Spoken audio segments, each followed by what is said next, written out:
Today, we talk and pray about dying to self and self-control. For to me, to live is Christ, and to die is gain. Philippians 1:21. I have been crucified with Christ, and I no longer live, but Christ lives in me. Galatians 2:20.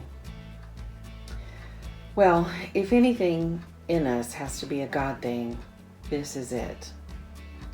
The bottom line of this is our becoming more like Christ.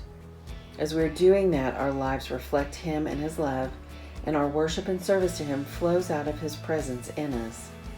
We cannot die to self and serve others in our own power. It goes against our very nature.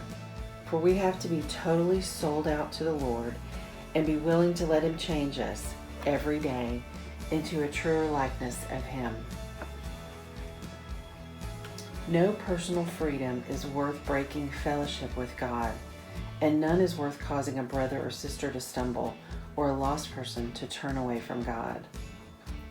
We are free in Christ, but we are not allowed to exercise that freedom to the point of confusing others and leading them away from the Lord. Romans 14 talks about the weak and the strong in the faith.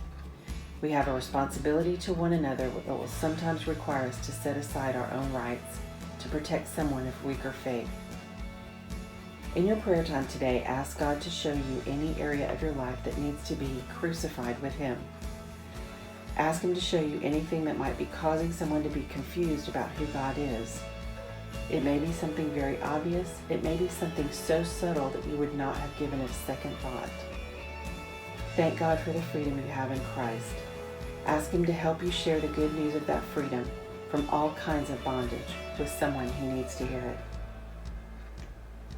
If you have any encouragement from being united with Christ, if any comfort from His love, if any fellowship with the Spirit, if any tenderness and compassion, then make my joy complete by being like-minded, having the same love, being one in spirit and purpose. Do nothing out of selfish ambition or vain conceit, but in humility consider others better than yourselves. Each of you should look not only to your own interest, but also to the interest of others. Philippians 2:1-4.